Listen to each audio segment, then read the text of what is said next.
เดี๋ยวได้ฝรั่งเศสกับอังกฤษเด็กกสินอนตื่นแล้วบาดนี้แต่ก่อนยังสลบสลายอยู่ประชาชนเป็นยังประชาชนฝรั่งเศสจังต่อต้านเรื่องนี้ประชาชนฝรั่งเศสนะถูกล่างสมองมาหลายปีจากโซเวียตจากจีนคนฝรั่งเศสมักง่าย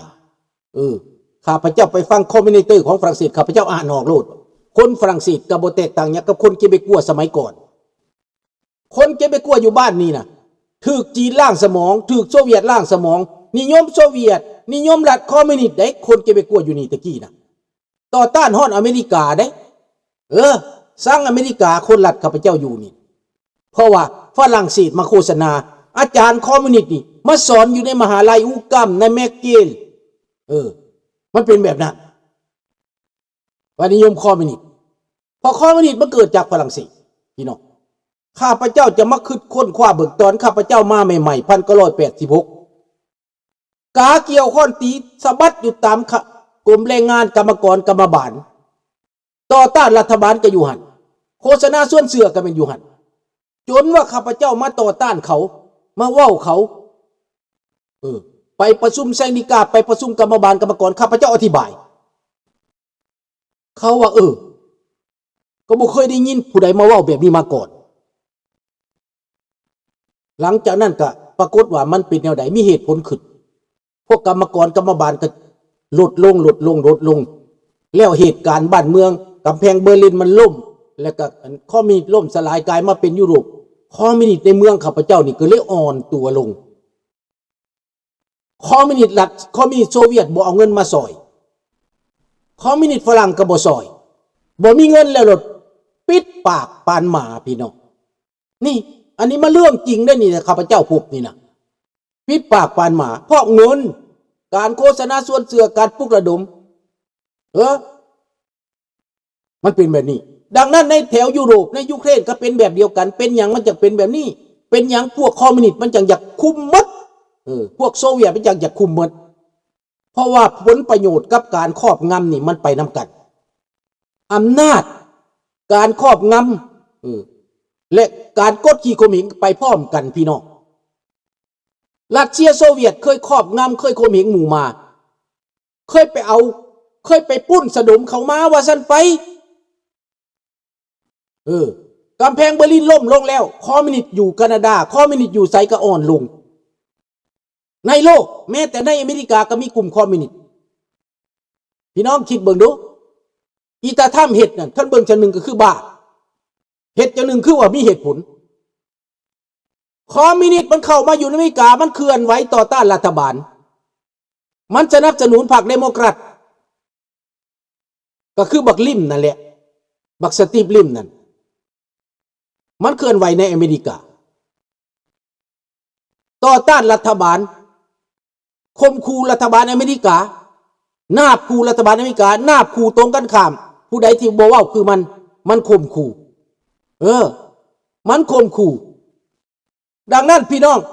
ในตอนนี้ข้าพเจ้าเข้าใจแล้วอีตาถ้ำเล่าเหตุนั้นเพราะว่าฮังคอมมิวนิสต์อยู่ในอเมริกามาจากพวกอพยพมาจากพวกสวยโอกาสลาวแดงก็มาเคลื่อนไหวแก้วแดงก็มาเคลื่อนไหวจีนแดงก็มาเคลื่อนไหวโซเวียตก็มาเคลื่อนไหวคอมมิวนิสต์สากลก็มาเคลื่อนไหวในอเมริกาพวกหัววุ่นแดงตะเวนออกกลางก็มาเคลื่อนไหวในอเมริกาคอมมิวนิสต์ตะเวนออกกลางนั่นนี่แหละพี่น้องดังนั้นตอนนี้อิตาถ้ำจัดการบัตรเขียวกับบุษนจับส่งกลับประเทศบัตรเขียวก็ได้มีบักหนึ่งคนตะเวนออกกลางพากันปิดมหาลัยต่อต้านยิวสงครามยิวกับพวกฮามัสแต่ว่าหมอนั่นเป็นฝ่ายฮามัสลุกขึ้นมาปิดมหาลัยลุกขึ้นมาคัดขวางลุกขึ้นมาทำลายสัญลักษณ์ของพวกยิวอิตาถ้ำจับหยัดใส่ยนต์ส่งกลับประเทศกำลังเรียนด็อกเตอร์ราอยู่ไหนหมอนั่นครอบครัวก็อ้างว่าลูกจะยังน้อยเมียก็อยู่นี่แต่อิตาถ้ำบุษนได้บัตรเขียวมีบัตรเขียวได้บ่แม่นนั้นไหนบ่ได้สัญชาติแต่ได้บัตรเขียว ใส่สิทธิ์บัตรเขียวนี่ต่อต้านอเมริการะวังเด้อสตีฟลิมเด้อฟังคักๆเด้อเท่าโปรฮามัสนะ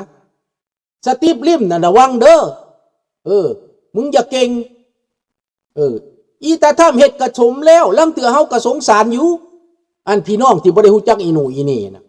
แต่ว่าพวกมาเคลื่อนไหวนี่ข้าพเจ้าคิดว่าอีตาทำจัดการดีแล้วบัตรเขียวก็บ่สนจับส่งโลดพวกใดที่เป็นคอมมิวนิสต์นั่นน่ะลาวแดงนี่มึงหำเย็นหัวเย็นไปโลดแหละเอาโลดเด้อพี่น้องในอเมริกาพวกฝ่ายประชาธิปไตยเฮานี่นะบักใดก็อย่ามันบัตรเขียวเป็นอเมริกาก็ตามถ้ามันเคลื่อนไหวเอาทุ่งกาเดือนมาเคลื่อนไหวน่ะนะมาโฆษณาลัทธิคอมมิวนิสต์มันน่ะนะมาโฆษณาทูตของมันน่ะนะมันผิดกฎหมายพี่น้องมันผิดกฎหมายนักการทูตบ่สามารถลงไปโฆษณาการเมืองได้นักการทูตอยู่ในทูตออกไปตลาดออกไปใส่กระตามบ่เกิน15กิโลเมตรนอกจากเกิน15กิโลเมตรต้องได้แจ้งรัฐบาลว่าเจ้าไปหยังจะมีเหตุผลใดถ้าถูกตีถูกฆ่าถูกโต๊ะถูกตีมาบ่เกี่ยวเพราะเจ้าผิดกฎหมายเจ้าผิดกฎหมายเจ้าผิดหลักการนี่ในรัศมี15กิโลเมตรอันเจ้าโอเคทุ่งชาติเจ้าคือกันเจ้าบ่สามารถไปติดตามวัดตามว่าตามที่ต่าง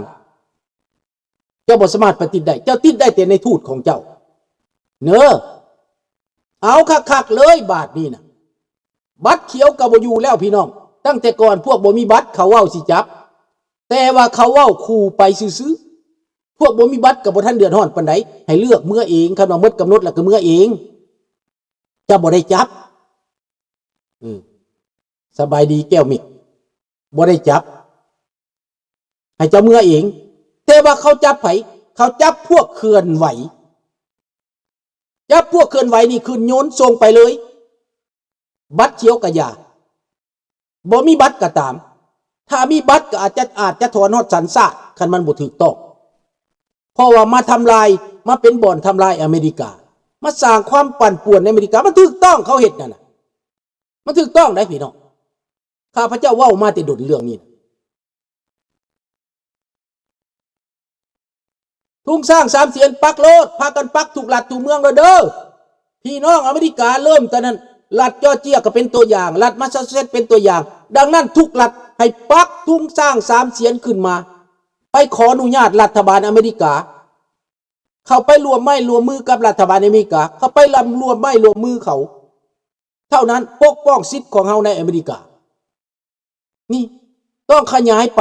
เฮ็ดคือรัฐจอร์เจียตบมือให้นี่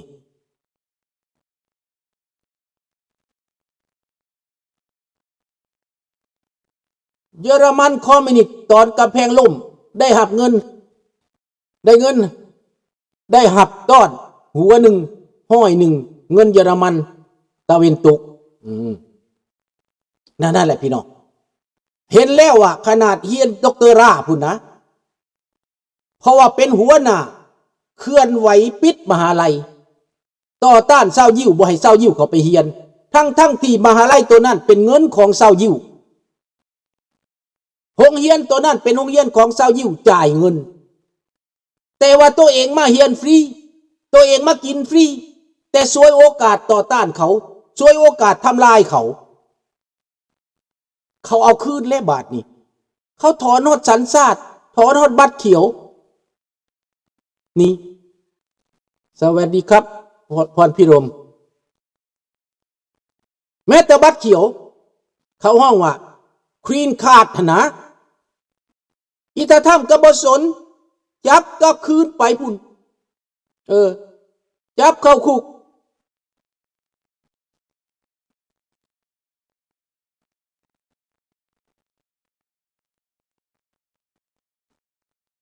ดังนั้นแหละพี่น้องซอยกันเรื่องนี้นะเฮามีสิทธิ์เพราะว่ารัฐบาลอเมริการัฐบาลแคนาดาหับพวกเขามาด้วยเหตุผลอันชอบธรรมมันที่พากันมิดเบิดแหละบักตูล้อบอกบักสตีฟลิมบอกพากันมิดเบิดแหละเพราะว่าเหตุผลตอนนี้บ่ให้โอกาสเขาแล้ว พวกคอมมิวนิสต์ที่มาเคลื่อนไหวในอเมริกาน่ะเฮาจับตามันโลด deportation ไปอย่างเดียวรายงานรัฐบาลอย่างเดียวเห็นบ่ล่ะอันนี้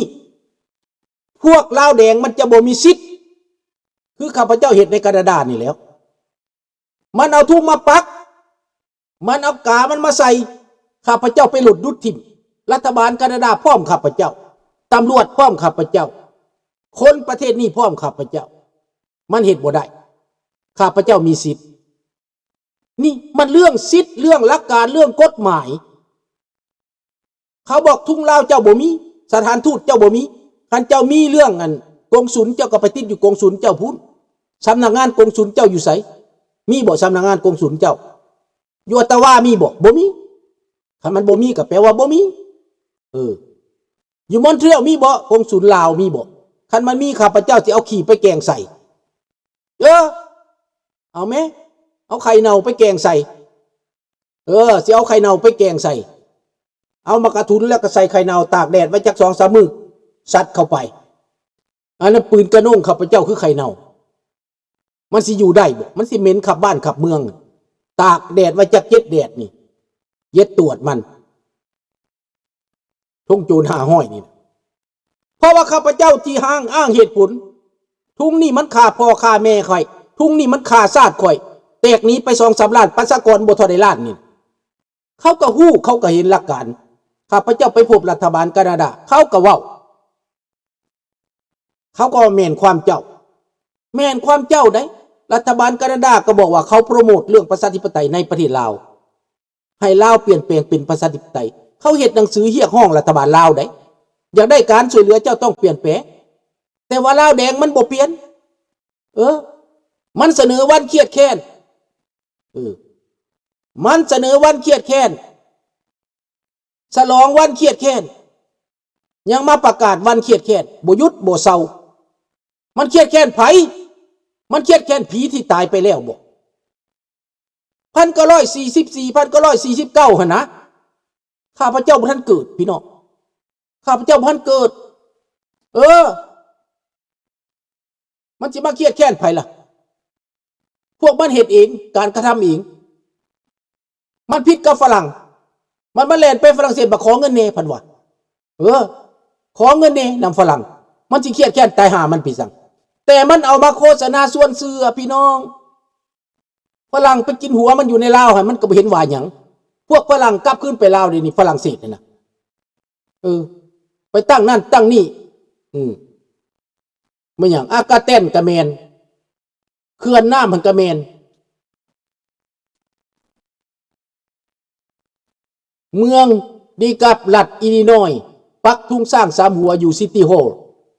ดีแล้วท่านผู้มาไปติดทุกบอนทุกที่ทั่วอเมริกาอยู่เท็กซัสก็อยู่วัดเท็กซัสวัดยะโพพายติดตลอดปีวัดเท็กซัสไหนไปเรื่อยๆแก้วสั่งให้เว้าบ่คันแก้วสั่งให้เว้ามันยังฟังความแก้วบัดแก้วก็อเมริกาบ่เห็นมันบ่เห็นสั่งซะแก้วก็อเมริกาสิเลียฮ้อนหำพุ่นเดี๋ยวนี้นะลดภาษีให้อเมริกาอีกอเมริกาคนยังไปขายเมืองแก้วนะบ่เก็บภาษีพุ่นนะแก้วนะมันเอาใจอเมริกาขนาดเพื่อให้อเมริกาไปลงทุนอยากได้เมียเอาเมียให้อยากได้หยังเอาให้เบิดขอโทษเด้อพี่น้องขนาดนั้นพุ่นแหละมันบ่เห็นสั่งอเมริกาทิ่มระเบิดใส่มันนั่นมันบ่แม่นทิ่มใส่ลาวอัน 2-3 ตูนนั่น 200-300 ตูนนั่น3 ล้านตูนคือมันว่ามันทิ่มใส่แก้วใส่เส้นทางโฮจิมินห์แต่บักลาวแดงนี่เอามาตัวประชาชนลาวเอามาตัวประชาชนลาวซึกอเมริกากับแก้วแต่ว่าเป็นหยังแก้วกับอเมริกาจังถึกกันในตอนนี้เพราะแก้วย่านจีนก็เลยอาศัยอเมริกาคันสิไปค้าขายกับจีนก็ลูกทุนจีนกินหัวจีนได้กำไรกว่าเห็นบ่ล่ะเพราะจีนมาลงทุนในเวียดนามขนสินค้าไปจีนก็เป็น สินค้าของจีนมาผลิตอยู่เวียดนาม